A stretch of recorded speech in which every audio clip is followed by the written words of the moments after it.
Hello guys, this is DJ Dami Fresh, and these are my top 5 DJs home and abroad. Firstly, DJ Neptune, my boss that taught me the business, DJ T. I love black coffee.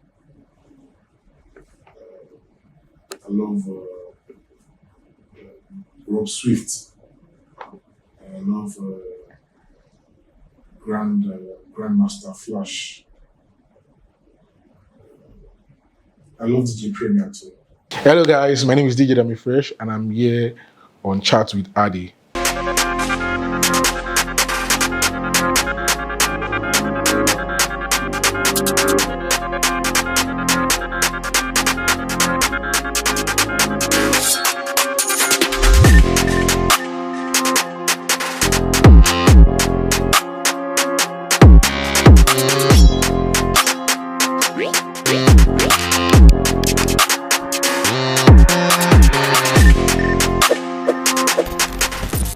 Welcome back to Chat with Ade. I'm your girl, your lady, your woman, your favorite red carpet host. Yeah. And we want to say thank you for always staying tuned. Thank you for always supporting, by sharing, by commenting, by liking, by subscribing. God bless you. And we're back. Not alone, like always. We are here with one of the guys, the guy them, like we say in Canada, one of them guys. And is known, should I say, is nicknamed Dami Fresh, because that's how he is fresh and clean, you know what I'm saying? But of course goes by Michael Adeniyi, who is, I want him to do the introduction, because how can I, when someone does things, there are some things that they are doing that even the public does not know quite yet. So let him introduce himself, Mr. Michael Adeniyi. Would you like me to go Adeniyi, or should I do like Dami Fresh? Which one should I call you? Anyone you call me is fine. Okay, let's do, we are young in Dami Fresh. Yeah. I'm Fresh. Thank you for having me. My name is Adeniyi Michael Damlola. My stage name as a DJ, professional DJ, is DJ Dami Fresh. And I'm the marketing lead and digital distributor at Jones & World. Jones & World. Yes, Jones & World Record. Yes. It's a big thing. It's a great honor to be on the show today. Thank you for having me. Hey, thank you. This your name. It fits you well, oh. Dami Fresh, your voice itself is cool, it's chilled, no stress. Name is God sent. It's God sent. Yes. But how did you coin that name? Where did it come from? And how long? My name is Damlola, obviously. So the Fresh, I think before I even started DJing, I had the name. So I was in school back then. I was like, I think second year in school, and I was trying to go into music. I don't know what to do in music, but I think I like DJing. But I've never started learning that. I was just fascinated by the art form. Then I was like, God, this DJing, I want to learn this thing, but I want to have a name first. So I was praying about it. I was like, you just use your name now. I'm like, yes. But it's like, okay, there's something that people say about you that you're fresh. Just add the fresh to it. Hey. So that's why it's just Dami Fresh. And also, I think the fact that Olamide used his name is something that I also liked. So I didn't want to deviate too much to have all those funky DJs. I just want to keep it cool, simple. So that you have Dami and Fresh. It's like two sleeve with Dami Fresh. Dami Fresh. Okay. So it's easy to get. We'll now go back a little bit more. Why were they calling you Fresh that time? Personally, I believe that they see what I don't see in myself back then. Because even maybe amongst the people that were around that time in school, maybe I was still part of the people that were still fresh. But if I check those pictures back then and I check myself now, I will not believe that I'm fresh. But probably because of what out of the general public then, maybe I still stand out a little Bit bit. more. And maybe they even saw into the future that maybe I will grow to become better and fresher. So I just took that name, like, I said, you're fresh, you're looking cool. I'm like, okay, let me use that fresh. So that's how the name came about. Dami Fresh. So then when did you now actually got into the DJing and say, yes, let me get into this profession? Okay, so I'll say, like, I started like messing with the software virtual DJ in 2012. Oh, right? wow. 2012. I was in, I think, my third year or second year in school. Nobody taught me, no YouTube video. We just have like normal room parties or house parties. I just press it and just figure it out. And it was making sense, you know. I had a roommate back then. His name is GD. You know, he was more hands-on with it. So he used to tell me the shortcuts, just do this. And I just pure instinct and passion. I was able to figure it out. Nobody taught me. He just showed me some controls to play. And I just, based on my taste for music and my knowledge of, you know, a good music selection, I didn't really know what I was doing, but it was making sense. So and people were enjoying it. Yeah, and people now started calling us for house parties in school. They just give us food and give us more money. We just go and play for them in their normal small, let's say like all these house parties. Yes, so that's how I started then. I think 2014, I think 2014 or 2015, June. I think it's 2014, June. Yeah, that's when I started to learn officially. I went to pay my boss, DJ Terry T. You know, I went to pay and, you know, brought me on board. I started learning. So I was learning DJing and I was also learning sound engineering from him. So we set up public address speakers for events outside of DJing. You know, if people have like events, you know, some people might be, they might be DJs, but they don't have sound. My boss at that time, he had sound. So I used to also learn how to set up sound for people. So sometimes it might not be you performing or him performing. It might be someone who's renting his equipment. So I will go there on his behalf to set it up for the person, and the person will use the equipment. And afterwards, I'll pack it up. I'll bring it back to the warehouse. So I was doing that for, I think, from like 2014 to 2017. Thereabouts. And I was also going to school back then too as well. I was just mixing it up because I was like, I already know that I didn't want to do normal conventional. I studied computer science. But I didn't want to do normal conventional job. I didn't want to do it. So I know that this music is my thing, is my passion. So I was just like, before I finish school, I must have this skill. It's not that when I finish school, then you start going back. So I just tried my best to just, you know, double it up then. And then I was done with school. The skill came in handy. Even the job I'm doing today is the skill of, you know, starting from DJing that brought me this far. Wow. You know? So that's how. But then how did your parents handle that? That's another story. Okay, so I'll say my dad didn't want me to do it. It's always the man. My dad didn't want me to do it because it feels like it's not honorable. It feels like you know, it's not sustainable.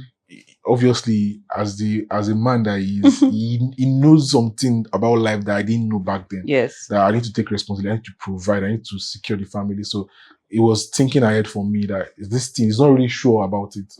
So it was like, no.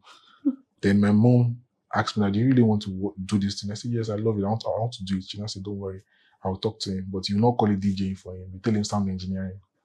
So that engineering. We'll see wisdom from mother. That engineering will make it look like, you make him accept it. Yes. And so, you know, she told him that he wants to learn engineering. So no problem. So I think he brought two of my uncles also. We have like a round table conversation. I said, this boy said he wants to do this. So say, in the future, if things don't pan out well, I told him to go this way. He said he wanted to go this way. So I'm just putting out there so that everybody knows. So the call family meeting on your head. I swear, call family meeting. Hey. I said, no problem, that's what I want to do. Then I was still going to school. I was learning. And by the time I finished school, I was already better at it. And, you know, my first job, you know, it was the knowledge of this DJing that I used to go my first job. I used to work at a music streaming company. It's called UdoX. I just joined as a music creator. I used to create playlists for them. That's how I even got introduced into this whole music business structure properly. It was just DJing, you know, based on someone that has interest and passion for music.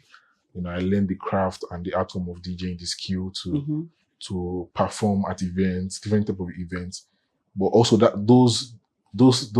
that art form of DJing, you know, it comes in handy with other knowledge, skill set, and information that I didn't even know was useful in any other thing except from DJing. DJ. So your taste of music as a DJ can also help you to be a music curator. Can also help you to, that is, if you are innovative and passionate about music, it can also help you to understand how to connect an audience with the music or the artist, because a DJ is actually like a bridge between the final consumer and the creator of the product, which is the music. That's the artist.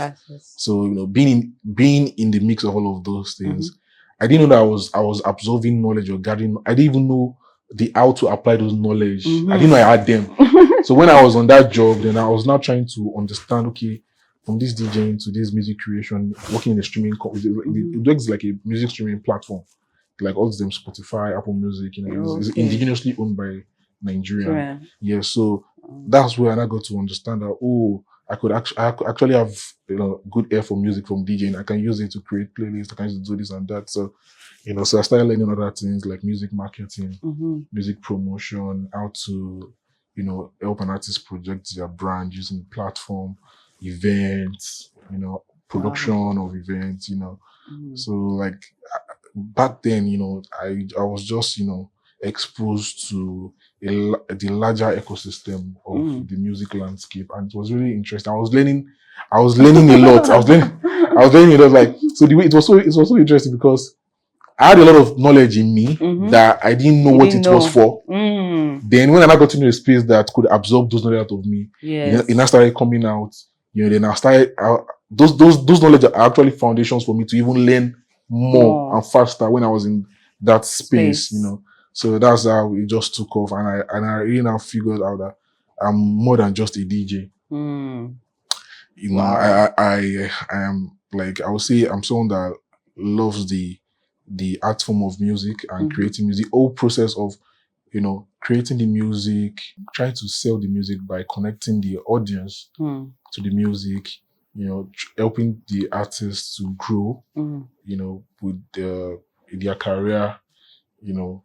And also, you know, events, branding, PR, just a little bit of knowledge of all those other things around music. So, and my knowledge of you know, DJing also helped me with taste of music. So a lot of artists reach out to me that, bro, I'm working on a project, I'm working on a song. What do you think as a DJ? So, you know, that music taste also helped me to help them, give them suggestions of, okay, I think you should push it this way.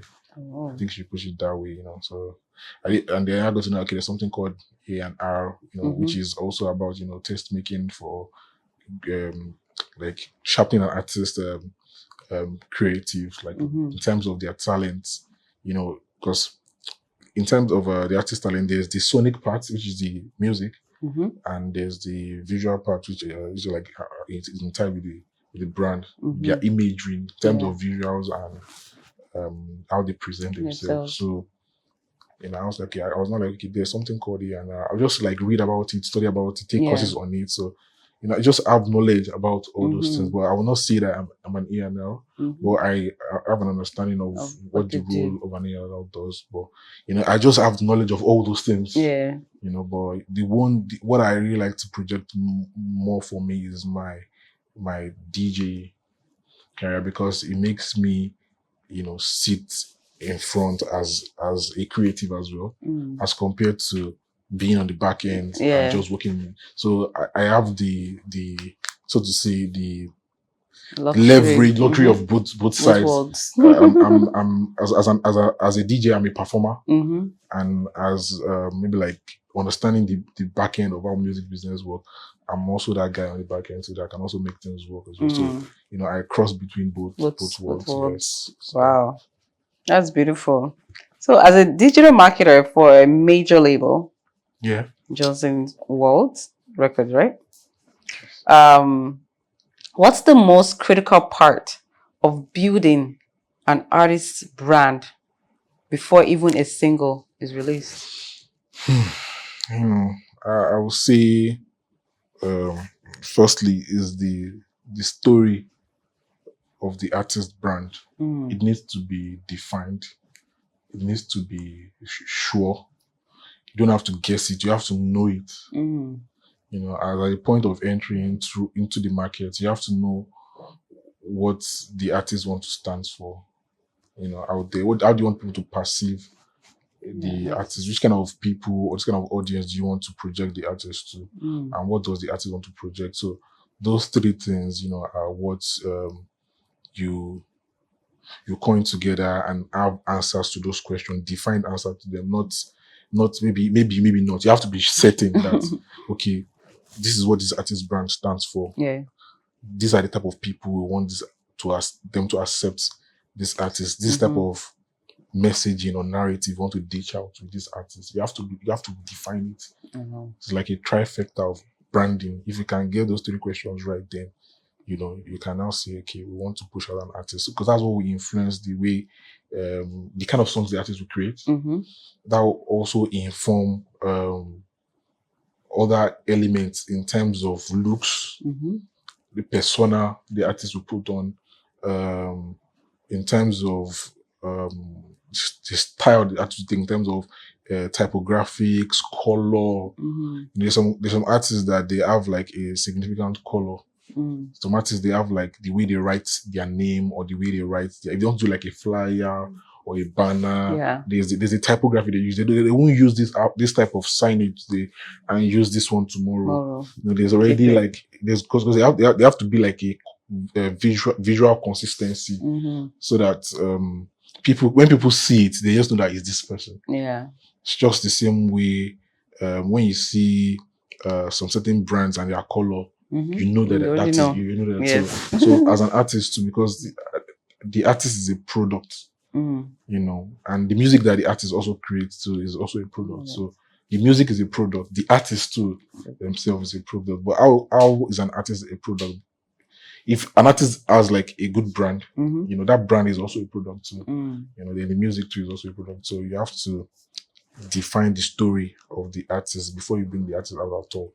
Then if you are sure about that story, then you can create music, you can create other elements around the music, the music videos, the content, the type of clothes they will wear, the kind of interviews they will go to, type of influencers they will do content with. So it's easier that way to push the artist out if you can answer those questions, so that you don't just jump at anything. Okay, this type of influencer, I can work with this person. I can't work with this person. It's because you've already defined your brand. Yes, from the initial. So every other thing from there, you are moving with precision. I'm not just jumping at anything that comes to you. So that's how you move from there. Go deep.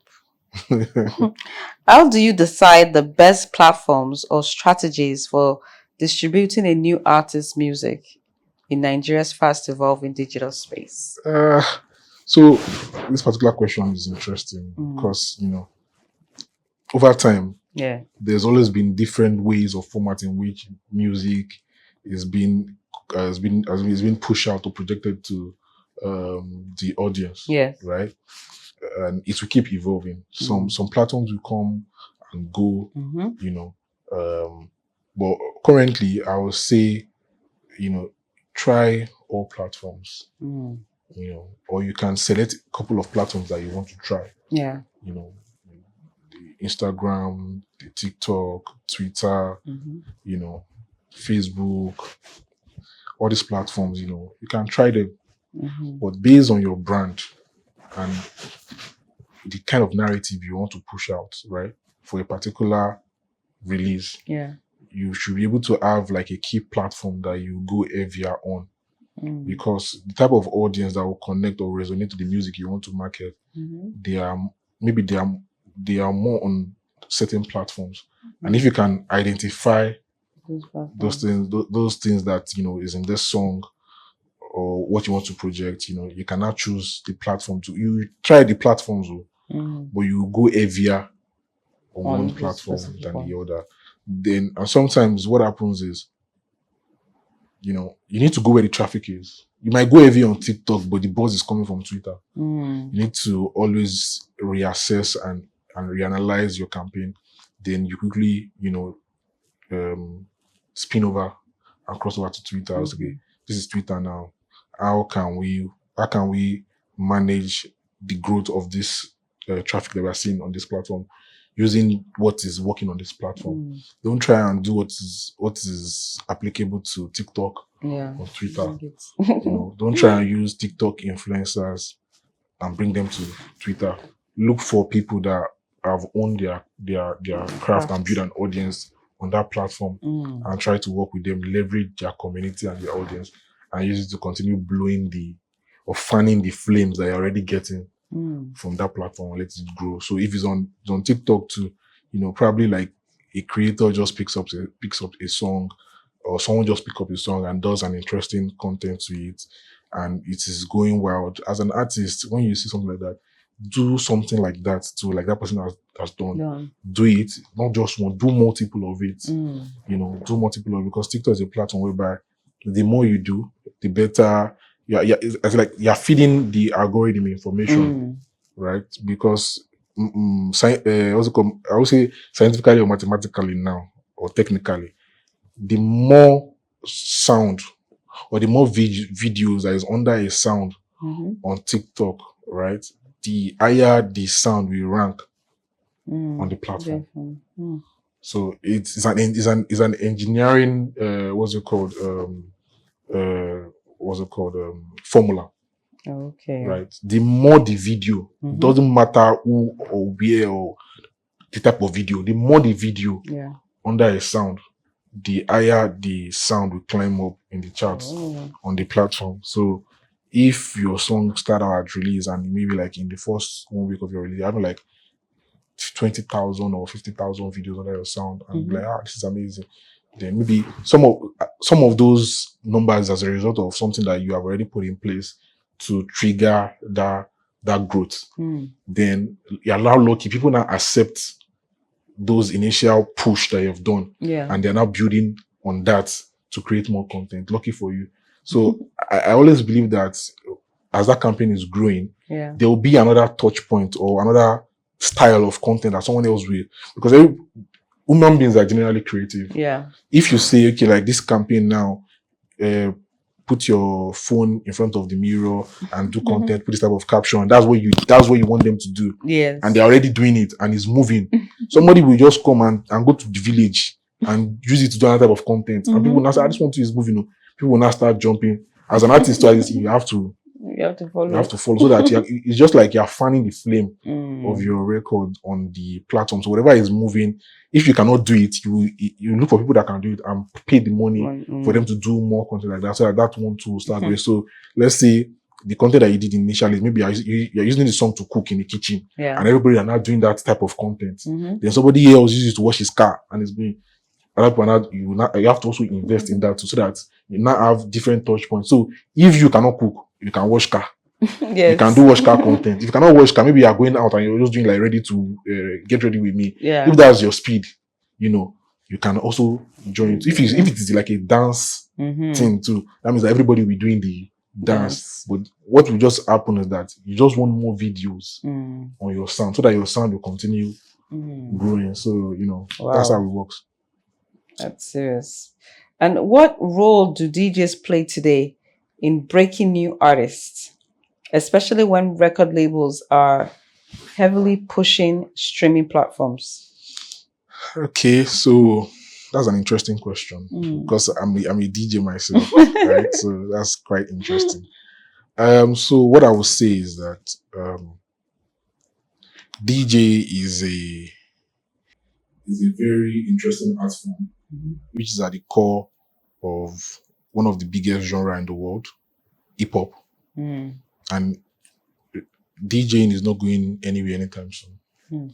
It has lasted 5 decades, to the best of my knowledge. Right? Because hip hop was 50 last year or last 2 years. Right? It turned 50.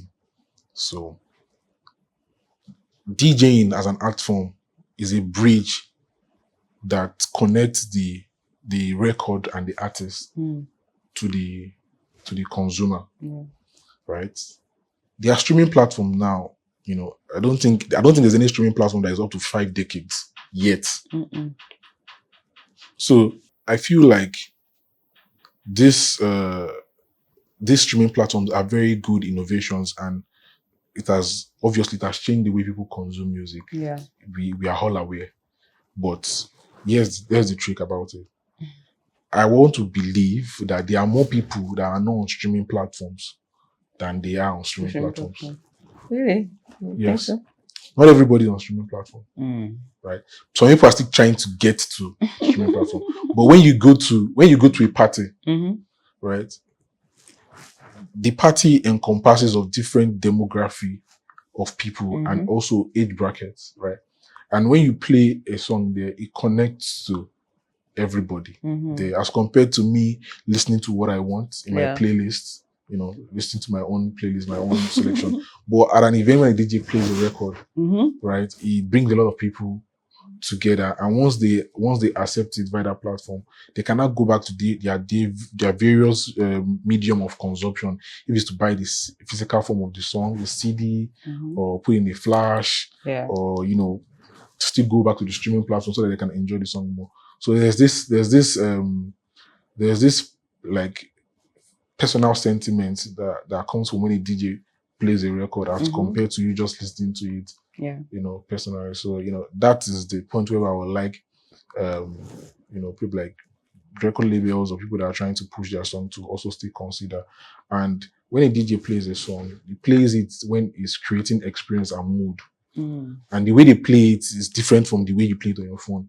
You might be at an event experiencing like the party is building, and the transition a DJ makes, the tempo that DJ plays it, or a creative mix that DJ does with it can make that song have more meaning to you as compared to just listening to the normal song on your streaming platform. Also, again, there are different formats that a DJ can make with a song. You can take an R&B song and put it on our piano beats and totally give the song a new life and a new meaning. Song that you normally would not like because of the way the DJ has creatively remixed it. You just start enjoying it, and you will now go back to your streaming platform to now listen to the original one, right? So that's the value in which DJ brings on board as compared to just directing traffic to streaming platforms. So I also still continue to advise that that medium is not lost, and people always exploit when they are promoting their music. Yes. Okay. Thank you so much. Wow. So how much influence should a record label have on an artist? Creative direction during the development phase. Okay. So personally, I was having a conversation with a friend earlier today, and to answer this question, I will also touch on it. I think it's the question of how much do people invest in themselves, right? When it comes to education, there's a very big educational gap and divide when it comes to the knowledge of music business in this region of the world, Africa, right? And it's something that I believe that some stakeholders should look into. We don't have enough people that are actually educated and enlightened about music business, even though we have been doing music for a very long time in this country. A lot of people are just winging it, right? Until they get something out and the money start coming. And they learn on the job, but they don't still know the core or the essence of the business they're doing. So bringing back to your question now, right? The artist development of an artist is the business of a record label, but the artists themselves, they are the business. Because without the artist, the record label have nobody to sign, and there's no business. So now the record label, in my own opinion, is an investor that has the knowledge of a music business and I have the track record of that business of music, right? So the talent, which is the artist, is the business. So what I see more often than not is the talent themselves, they don't know the business in which they are in.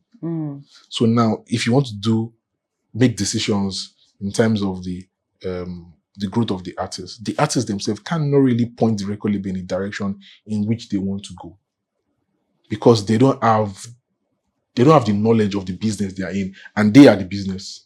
then there's a problem. Yeah. That's where you see issues of artists saying that the record label exploit them. Yes. Record label do this, do that to me. You left everything to the record label, which is not supposed to be so. You're supposed to be enlightened about the business you are doing. If you are selling sneakers and you import them from China, once you import the sneakers from China, will you leave the sneakers for your importer in China to sell it for you in Nigeria? No, you have to learn your market. You have to learn your trade. Yeah. As an artist, you need to go out there and find information about the business you're doing, so that the record label that you're working in, it can even make their job easier for them. Yeah. Because they know that the artist I'm working in is smart, is informed. The artists know what they want, right?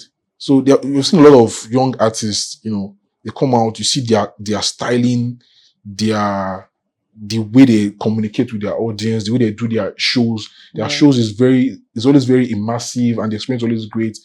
So some of the times, some artists, because they don't know, they leave everything to the team to do it for them. But for the artists that know and they have input in all of these things, the experience that the fans get from them is always much more better, because they're the one that write the music. Yeah. And if they have so much foresight and knowledge about the business they're doing, they can be able to point their team in the right direction. They do this for me, I want this, because that vision is in their head, is in their mind. So they can also creatively bring it to life the way they want it to their taste, as compared to, that nonchalant, you guys just do it. I don't know. As an artist, you should know that, because how can a business, they don't know the business they are into? So, and that brings me back to the issue of education. A lot of them don't want to learn. They just want to enjoy the glitz and glamour and the money. It's not, I feel like this region here, people are too fixated on money as regards to value. That's for sure. If you have value, money is going to be a byproduct of value. But that's the problem where everybody misses it in this climb. So when you're talking about decision making from a record label to an artist, artist and record label, they are partners. That's the way artists should see it. You're a record label, your partner. They have the money, you have the talent. They can help you harness your talent. And also, you also need to know where you want to get to. You might not have the information to push you to where you want to get to. That's where the record label is there, because they can employ the people that have the knowledge, the experience to be able to take you to where you want to go. As an artist, where do you want to go to? If you don't know, then there's going to be a problem. Yeah. So I always encourage every artist. You have YouTube there. You can just type. Maybe today you want to learn about publishing. Type it, publishing. What does publishing mean? You will see playlists on YouTube where you can check different videos. Talk about publishing. You read it.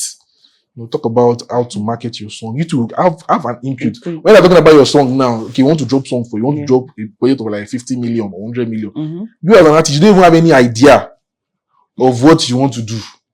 They'll just be bringing idea for you. Say, I don't like this one, I like this one. No, as you should take charge and lead and say, I think this song that I've written, the inspiration I got for this song, if we do content like this, if I wear this type of clothes, if you shoot the music video like this, I feel like it will be able to push the message of my song more to the prospective audience. That way you give your team the challenge. They'll be able to get they have something to work with, as compared to just being chilled. And a lot happens to a lot of artists in this country.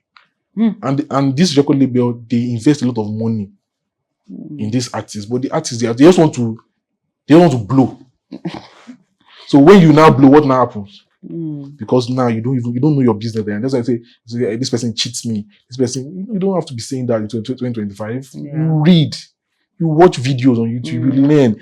You can do it because you are the business, but they don't want to take up that interest in this thing. So that's the problem we are having. So personally, for me, for artist development, I believe that education about the business is the most important thing. The artists need to educate themselves about the business they are in. If they can do that, artist development from the record label, from the artist will be smoother and better. That's my take on it. Thank you. I think it's a very good one. And then, do you think Nigerian music industry is doing enough in terms of packaging and storytelling around artists? I would say that we are getting there. We are getting there because, to the best of my knowledge, right?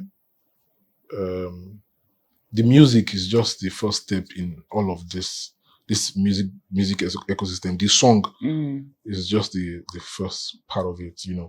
There's a world that you need to build around your song, right? That will make it become a reality. That will make it come alive.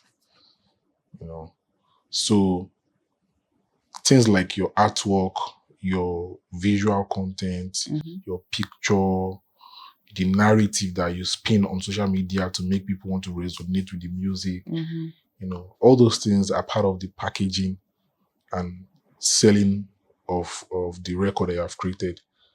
And I will still always tie back to the education gap. Yeah.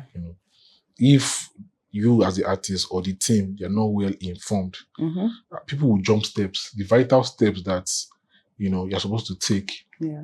You jump it. So you cannot even create a proper experience on how people will accept your music. Do you understand? You can't create a proper experience, because when you are marketing or promoting a song, you are projecting an experience that you believe that can capture people and bring them into the music or into the world of the artist. Right? So if you cannot properly tailor your narrative to touch beautiful and interesting parts, of like your release campaign or the life cycle, there's going to be a disconnect. The song might be good, but you have not properly projected the narrative or used, visuals, the right people to help bring that attention to your music. Then it will not be as if the music is not moving, right? Well, the music can actually cross or can actually break, but you are not doing the right things because you don't really know the right things to do. And some people are so fixated on what they think is the right thing to do. They don't want to experiment, they don't want to try. Because see, this music game, there's no formula. There's no formula. Wow. There's no formula. You have to keep just you have to keep trying different and things. reinventing and be bold enough to take risk. Right? What we work in 2019 is not what 2025. The way you do it in 2025 is not the way you do it in 2030. So you have to always be a student of the game to continue to learn and trying to do something, maybe unique or daring, that can just what your end goal is to get people's attention. So if everybody is making noise, you have to make a different type of noise that will bring them to your own market so they can buy from you. Yeah. That's the way I see it. Wow. Thank you. How do you balance local market appeal and global reach when marketing or spinning tracks from a new artist? So, thanks to technology, we don't have analytics, right? But if you're going to break a record, I always believe for every artist, you should first focus on your local market. In as much as you're making provisions to cater for other prospective markets that you would like to get into, or you believe that the song can also work in those markets, but I will say that in this case, you should follow the analytics. If you are getting monthly stream like 50,000 or 10,000 from Spain or from Sweden, over time, it means that if you can get 50,000 monthly for a year, that's almost like 600,000 stream from that region. That means that you can do a show of like at least 1,000 venue capacity, because that means that there are like 5,000 people there that like you, right? Yeah. So the analytics is what I would say you should follow. Focus on what is already happening as compared to what you want to make happen. Because this is easier that way. If they are saying I love you in Peru, why do you want to go to Monaco when nobody's streaming your song? Don't force it. If the analytics is showing that you have 100,000 people in Peru that plays your songs monthly, please do yourself a good job of just respecting yourself and go to Peru and meet with a booking agent or their media, try and network yourself with your media space, talk to their influencer. Okay, what can we do in this place? If it's Ghana, you enter now, you see, okay, their dancers, their influencers, their TV, radio. Try and acclimatize yourself with I'm here. Oh, my song is doing well here. I would like you to help me. This, that. Talk to them. You already have your budget. Settle. Before you know it, you already have a strong goal there. Before you know it, one show promoter will just see how this song is moving in Ghana. Can I have people like this place? Maybe like someone is doing like a club night in Ghana. I'll be like, if I bring this Nigerian artist or this Kenyan artist, there are people around the Ghana, people like them. More people will come to my club this night. How much? Okay, let's say 10 million will cost for everything. Yeah, come. Do you understand? So if you use 10 million to bring one artist to your club now, you know that maybe that night now you can make like 30 or 40 million. It's a good business for the owner of the business. So that way the artists, and the team of the artists have open way for touring. Just by checking your analytics and seeing that, okay, there are people that like me. Let me just when it comes to like marketing your song, maybe like locally or globally, I will first say gain ground of your own audience first. Let your base, let your core be solid. Once it is solid, just follow the analytics. Wow. That's what I'll say. Thank you. From both a digital and a live music perspective, what are the biggest mistakes upcoming artists make when trying to get noticed by a label or DJ? Okay. From what I've observed over the years, what I experienced, I believe that a lot of artists, yes, they want to do it in their career.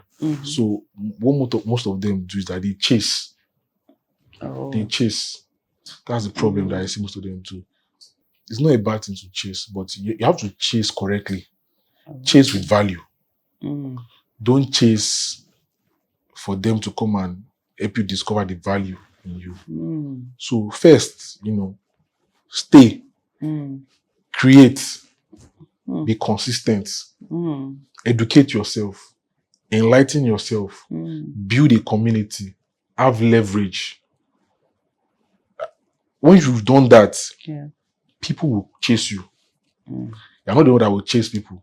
The only time you'll be chasing is when maybe this option come, or is that particular option that you want. And if you are going to chase that option, you're not chasing them from the standpoint of not knowing who you are, what your value is, or what you can achieve. You already own your sound. You're already doing good content on your own. You're already, the little money that you have, you're packaging yourself well. So when they even come to your page, they see the kind of content. It's like, this guy is almost there. If all this just put small money, and this person will pop, because then, like, to a large extent, you are doing something interesting. If someone that knows what you are doing, basically when they come to your page, when they come to your profile, or when you reach, they will know the way you even send your email. From your email, you want to enter somebody's email. The way you send your mail, you can say this person is polished. This person, because there's a what's it called now? Best practice. So someone that knows the best practice of how to pitch or how to approach somebody, when you see that mail, you say, this person it's nice. Let me give this person an audience. When you just enter my email, you say, hey bro, I don't know you. So you cannot just come to me and say, hey bro. You have to be like professional, package yourself well. All those little things are very important. Wow. And now you just they say, okay, I want to invite you to come and perform. You even get an opportunity to perform at the show. You don't have your MP3 ready in your normal vocals, your instrumental, and your a cappella. You don't have it ready. You want to send me song, you will not even put your name on the song. You just put final mixed, the name of the song. You will not, at least when the producer gave it to you, it not title it well. You as the artist now, put my name is this, space, put dash, space, put your name of the song there, so that when I receive the song, I will see artist name and song title. Not, I will just see one ... mp3. The song does not even have name. It doesn't show your name. You don't, so all those type of things. When I just see, I say this one is not serious. Ouch. I will not just respond to you because it's not my fault. It's the way you have presented yourself. But you have not educated yourself to know the best practice of how to even get good opportunities for yourself. So those are the little things that I feel like upcoming artists, they should try and work on. Don't chase at the beginning. Stay, learn, educate yourself.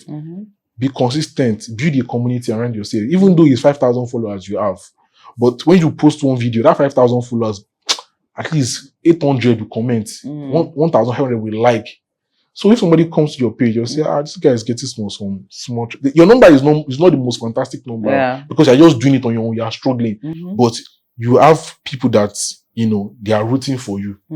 That's what the investors, they need to see that okay, something is already moving here on its own without even putting any money. Then if you now want to have a larger conversation, you have a little bit of leverage to say, okay, this is what don't know that you just be begging. It doesn't work that way. So that's what I would advise, young artists to do.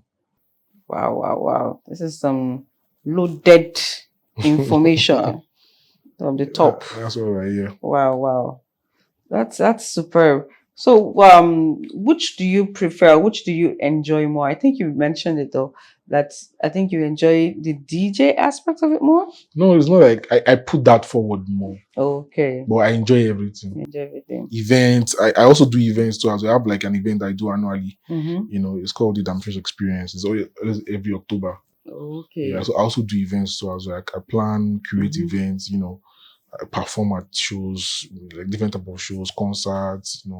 I do recording camps with artists. Oh, that's good. Yeah, that's bring in nice. Producers, bring in songwriters, sit down somewhere, get That's inspired, good. create. I'm involved in every part, and I'm still learning. Yeah, I'm still stop learning. And yes, and I'm still learning it. Because I love it.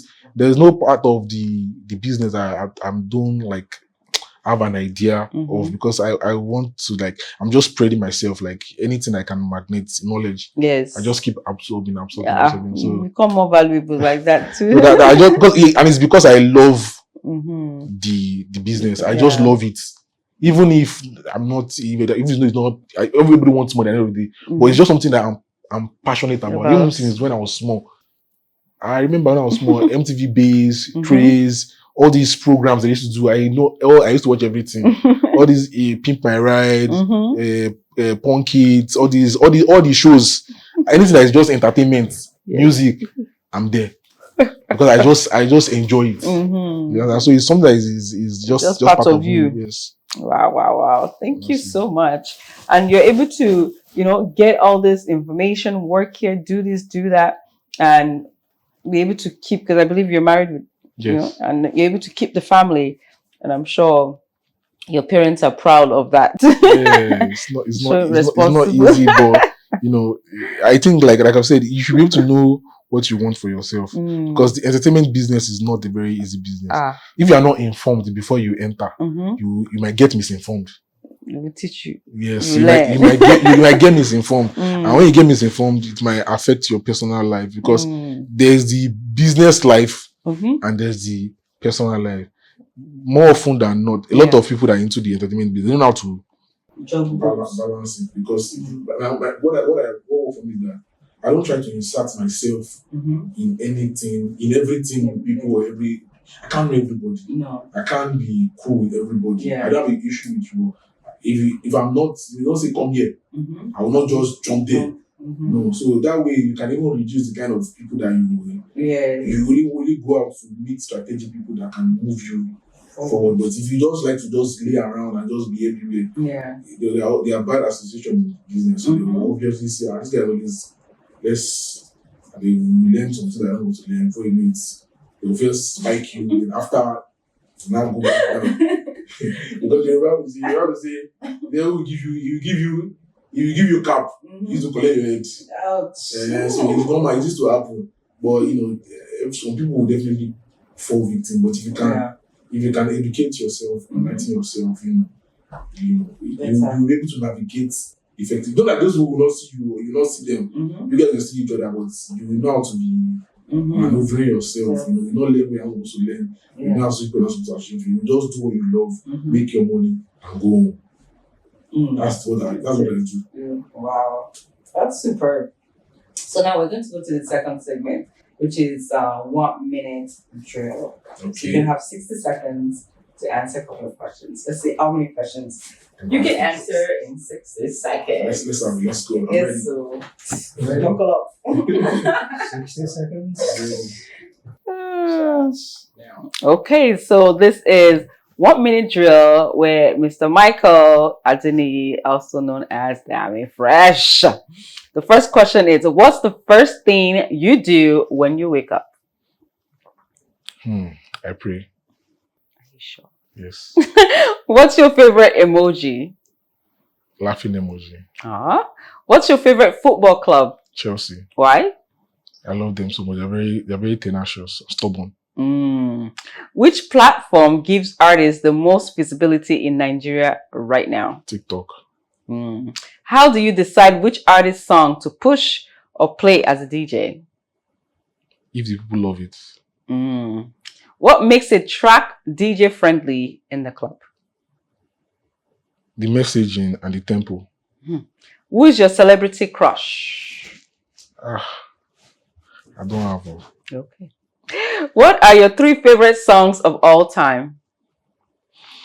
I like J. Cole, Adolescence. I like Street Credibility by Two-Face. And I think Gongwa so nice. Okay, nice. How much does good artwork and branding really affect a song's success? A lot. Time. A lot. A lot. Yes, because I would need to talk more on it, but there's no time. There's no time again. I say a lot is a lot. It's a lot. Wow. You got, let me see. Wow, you got 9 out of 10. Wow. That's pretty. And the way you even answered, you didn't even rush. You're just giving it. And I still to do 9. I tried. That's good though. All right, so this is the last segment of Chat with Ade. It's called Keep It or Kick It. Okay. So keep it or kick it. Be remembered or be rich. Be remembered for good legacy. Yes. That's better than to be rich, huh? Yes. I don't want to be rich. I want to be wealthy. Cute. You know, all right. Receive an award or receive a royalty check. Royalty check. Why? Depends on the award. Not just any award. That's just any award. Streaming numbers or real fan engagement? Real fan engagement.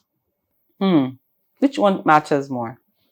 If you have true connection with the fans that will buy the tickets, they are the one that will buy the merch. They are the one that can do GoFundMe for you. Oh. Yes, they are the one that you can tell, go and do this and they will do it. Go and support this person. Go and support this person. So you have that, like that, you can wield that power. Yeah. Okay. Two-Face African Queen or the band's Olivia Twist? Two-Face African Queen. Instagram campaign or TikTok challenge? TikTok. So which one would you launch first TikTok. for a new artist? TikTok. Who would you go out and chill with? Tiwa or Yemi? Tiwa. Why? I like her aura. Okay. Pre-release buzz or post-release push? Which is more important for a successful rollout? The two are important. The way you start and the way you continue is very, very important. Very important. Okay, so we're not picking one. Yeah, you have to keep both. You're not kicking anyone out. No. Whiz Kids Come Closer or Burna Boy's Last Last?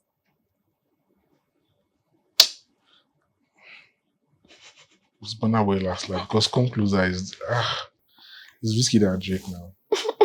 Burna Boy is just only. So you're holding Drake's beef against Wizkid. I don't have beef with. I don't have. If you say Wizkid Fine Now or Tease Me and Burna Boy Last, I'll probably go for Wizkid Tease Me or Fine Now. That's Babangla. Or I'll go for it. But I like that raw, uncut, our own stuff. Not someone trying to do it like our own stuff, like we can't do it like us. Let's just go with our own original. Yes. Loyalty or respect?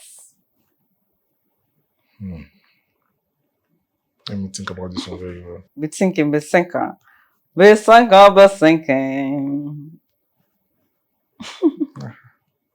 I think if you are loyal to someone, you respect the person. Because you can't be loyal if you don't respect the person. So I'll go for loyalty. Okay. Interesting. Organic growth or influencer marketing? You need both to attack on both sides. Or which gives better long-term value? You need the influencer so you can tap into their audience. But you don't need everybody in their audience. You just need the people in their audience that will like you. So those ones that have come to your side, you keep them and continue growing with them. Okay. So the organic growth. Yes, you go and tap into the influencer, pack them and bring them to your side. Them back. You grow with them. Oh goodness. Drake or Kendrick Lamar, which do you prefer to work with as a digital marketer and DJ? Drake. Drake, eh? Yes, it's more commercial. It's not niche. It's mainstream. Yeah. Kendrick is mainstream, but there's a little bit of comma there. No, there's no comma. It's like it's rap hip hop. Yeah. On a global scale. But Drake can jump on any type of sound, anywhere, anybody, and that's versatility. And I like to be versatile. So oh, sweet.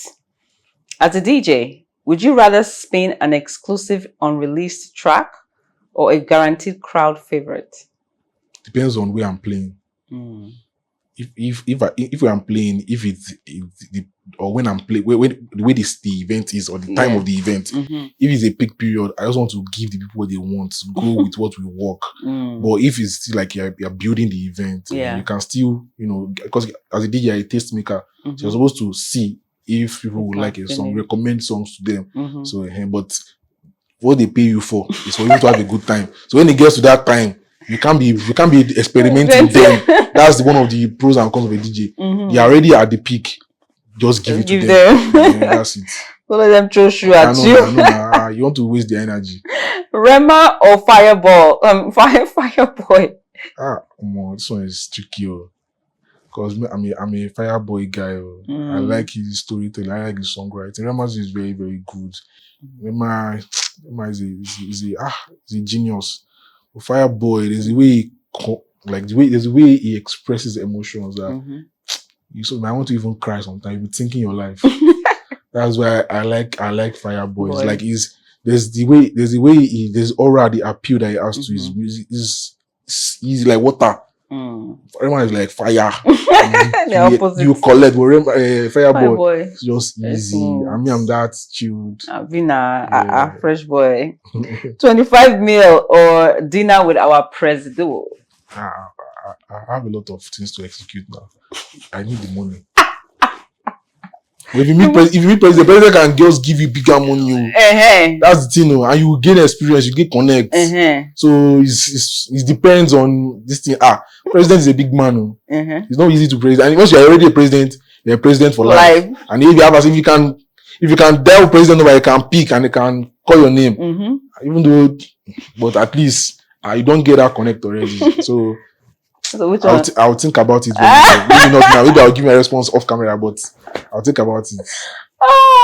We'll go to the first answer, which was the cash. The cash. 25 million is good money, but money. I'm still looking for bigger money. But it seems like I don't know how to get anything. That's the dicey part of it. That's the dicey part of it. If it depends on the relationship, you just to see have dinner. But you can never say anything can still happen. Then if he likes you and like what you're doing and likes the way you communicate your ideas, and if he cannot give you money, he can give you something that can give you bigger money or connect you to. Maybe you can say, okay, we are going to work in Ministry of Art and Interior something. You just plug you somewhere that you even see more than that 25 million. That's the kind of power that the president has. So you can't joke with the presidential seat too.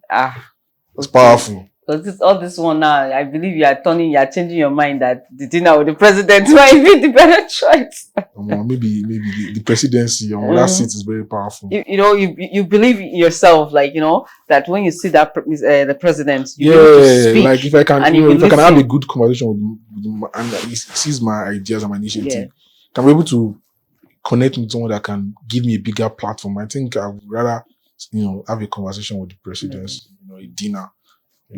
Have a good conversation with him. Because that 25 million, you can just to go in this economy. But if I have one one phone number Yes. or one connect that you give me. If you are doing anything, also rock or anything, can just call that my boy to come. You collect more than that 25 minutes. Yes, So that one solid connect Steady. is very, very important too, because who you know matters. It's what matters. It's very important. Oh goodness. So if someone wants to reach out to you, are you someone that someone can easily? Yeah. My social media platform, you can reach out to me.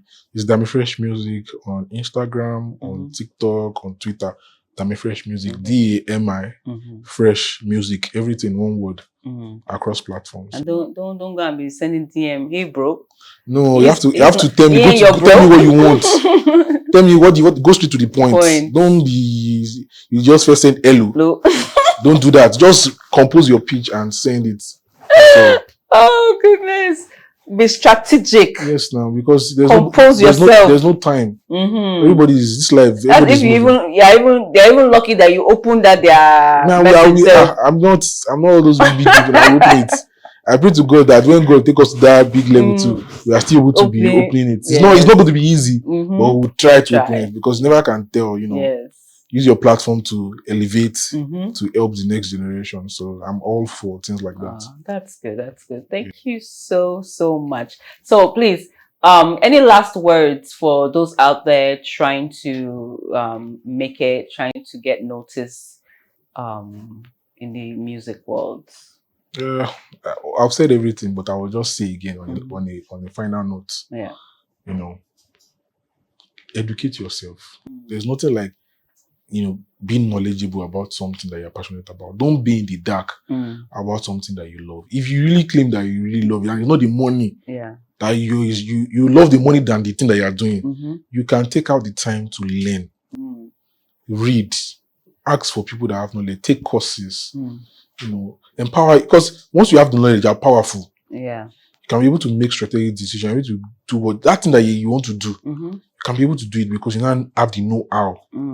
So empower yourself with knowledge, and if there's someone that can give you the knowledge that you are looking for, reach out to them appropriately, politely, beg them if you can. Just let them see how serious you are about and you love it, because someone that is really doing something that you want to do, and the person sees your tenacity and your intentionality about it. The person at some point, you will not have choice than to just give you a chance. You say you always keep knocking, you have been pushing you, you are very targeted. You come back, yes, you say, this one is serious, because that person is serious. But a lot of people, they'll try once, try twice, they'll just fizzle off. That means you're not ready, you're not serious. So you have to, if you really want it, you be persistent, you beg, please show me.